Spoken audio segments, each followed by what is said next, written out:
C'est notre série estivale. Que sont-ils devenus? Ce matin, je suis ravi de recevoir l'un des animateurs qui a bercé mon enfance. Ah, je suis très content. C'est l'un des visages des jeux de 20h à l'époque sur FR3. Jean-Pierre Descombes est avec nous dans ce studio. Bonjour Jean-Pierre. Bonjour, c'est un grand plaisir d'être dans le studio d'Europe 1. Et surtout, oui, vous avez participé à la grande histoire de cette maison aussi en animant à l'époque les podiums d'Europe 1. Les podiums d'Europe 1, oui, il y a quelques années, là, on suivait le Tour de France avec Harold Kay. C'était les grands moments du podium d'Europe. De grands moments à chaque instant. Dans les années 70 et 80, vous étiez, Jean-Pierre Descombes, l'une des têtes les plus connues, les plus appréciés du petit écran. Aujourd'hui, on vous reconnaît encore dans la rue. On vous parle souvent de cette époque-là. Souvent, ce serait peut-être beaucoup, mais c'est vrai que ça fait partie un petit peu de la mémoire collective, comme on dit. Ouais. Et les jeux de 20h, à l'époque, il n'y avait que 3 chaînes à la télé. Ce qui veut dire que lorsqu'on regardait les actualités sur l'1 et la 2, on basculait sur la 3, car après, il y avait un film. Il n'y avait pas de pub, il n'y avait pas de météo. Ce qui veut dire que les gens nous voyaient à la fin. Et ce qui veut dire que pendant 10 ans, voir un petit bonhomme qui dit au revoir et à demain, on s'en souvient. Voilà. Alors, l'annonce de votre venue ce matin sur Europe 1 a suscité beaucoup de commentaires sur Twitter. Je le disais, vous avez conscience d'avoir marqué à ce point les téléspectateurs? J'ai l'impression que les jeux de 20h ont beaucoup marqué parce qu'on jouait sur la grammaire. C'était des jeux où on apprenait quelque chose. Il y avait le jeu du dictionnaire. Le jeu du dictionnaire. On avait la présence de Maître Capello. Et par rapport aux jeux actuels où il y a beaucoup d'argent à gagner, où le pactole est très important, nous, c'était en fait un divertissement qui apprenait quelque chose.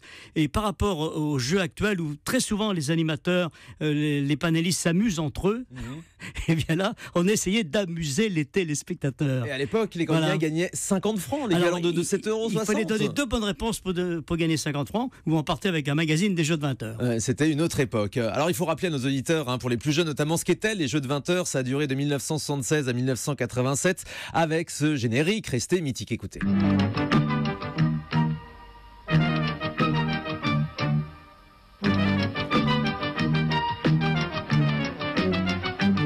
Ça vous rappelle plein de bons souvenirs, Jean-Pierre Descombes? C'est sûr. Les jeux de 20h, surtout que on enregistrait donc l'après-midi pour le soir, et les candidats enregistraient lundi, mardi, mercredi pour toute la semaine. D'accord. Et les candidats donc enregistraient et se voyaient le soir à la télé. Et c'était un événement de se regarder à la télé. Quel était votre rôle exact à l'époque? Alors mon rôle exact était d'abord de faire la sélection des candidats, de tout préparer. Quand tout était préparé, eh bien de présenter les candidats et de les faire jouer en duplex avec Paris. C'est ça, sur le terrain, en région, tous les soirs. Et les invités avec Maurice Favière, eux, étaient donc dans un studio à Paris. Ouais, c'est ça, l'animateur de l'émission était Maurice Favière, qui nous a quittés d'ailleurs il n'y a pas très longtemps. Jean-Pierre Foucault a également présenté les jeux de 20h. Jean-Pierre Foucault, bien sûr. Et parallèlement aux jeux de 20h, on a eu également les petits papiers de Noël. Vous savez, qui était au profit de l'UNICEF. Ouais. Et ça aussi, c'était une très très belle émission parce qu'on avait des chanteurs dans les rues et c'était vraiment extraordinaire de faire ça à l'époque où on avait 3, 4 000, 6 000 personnes dans les rues et on avait uniquement un garde champêtre pour surveiller tout ça. Et Maître Capello, c'était aussi lui la star des jeux de 20h. Ah, Maître Capello et son dico, la phrase de Maître Capello, ses phrases célèbres, ses questions insolites. Je remets 10 francs dans le nourrin. Eh oui, et de bonne aloi. C'est vrai qu'il c'était un personnage assez extraordinaire. Ah, il a beaucoup marqué son époque, c'est sûr, oui. Ouais. Vous n'avez jamais été une star, Jean-Pierre Descombes. C'était jamais vous, finalement, sur le devant de la scène pendant toutes ces années. Vous étiez toujours en retrait. C'est parce que c'est votre nature, finalement? Non, c'est parce que c'est le hasard de ce métier. Et j'ai écrit un livre à l'époque qui s'appelle Comment ne pas réussir à la télé. Avec beaucoup de second degré. Oui, j'explique ça d'ailleurs, qu'on peut très bien être le numéro 2, le numéro 3 et être toujours dans ce métier. La preuve, c'est que je suis toujours là à faire des animations, des galas, des soirées.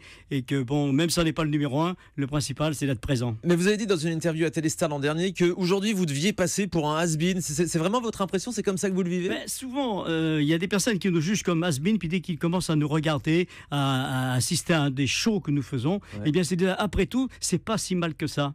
C'est pas si mal que ça que de jouer sur la grammaire, que de jouer sur des questions intéressantes. Voilà. Et c'est pas trop dur de se retrouver dans ces foires, dans ces supermarchés, dans ces animations commerciales? Prochainement, je fais un comice agricole, après je fais la grande foire exposition de romans dans la Drôme, je fais beaucoup de choses comme cela. En fait, c'est très sympathique, car les gens viennent vers vous, et puis maintenant avec le téléphone, vous savez, on fait des photos qu'il n'y avait pas avant. Ouais. Alors les gens viennent vers moi, je peux faire une photo, et c'est pour vous? Non, c'est pour ma grand-mère.